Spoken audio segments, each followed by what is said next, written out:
One सर्वेक्षण अहवाल जो तुम्हाला हमखास 1 मार्क मिळवून देतो, त्याबद्दल आपण फक्त 1 मिनिटामध्ये माहिती बघूयात। या अहवालाची सुरुवात कधी झाली? 1987 मध्ये झाली।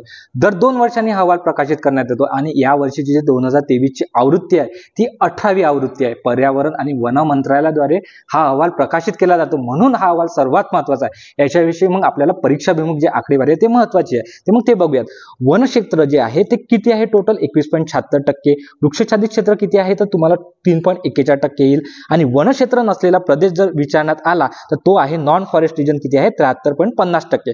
या व्यतिरिक्त सर्वात महत्त्वाचा डेटा कोणता आहे? वनक्षेत्र आणि वृक्षाच्छादित क्षेत्र याच्याबद्दल टोटल जर तुम्हाला विचारलं किती आहे तर 25.17% मारायचं। ठीक आहे, त्यानंतर 3 बाइट्स बघूया जे महत्त्वाचे आहे। वन आणि वृक्षाच्छादित क्षेत्रात सर्वाधिक वाढ झालेले राज्य जर कोणते असेल ते छत्तीसगड, उत्तर प्रदेश आणि ओडिसा। जर तुम्हाला क्षेत्रफळानुसार जर विचारण्यात आले तर मध्य प्रदेश, अरुणाचल प्रदेश आणि महाराष्ट्र। टक्केवारीनुसार जर विचारण्यात आले तर लक्षद्वीप, मिझोरम, अंदमान निकोबार बेटे। लक्षद्वीप मध्ये जवळपास 91% वनक्षेत्राने व्यापलेलं ते केंद्रशासित प्रदेश आहे।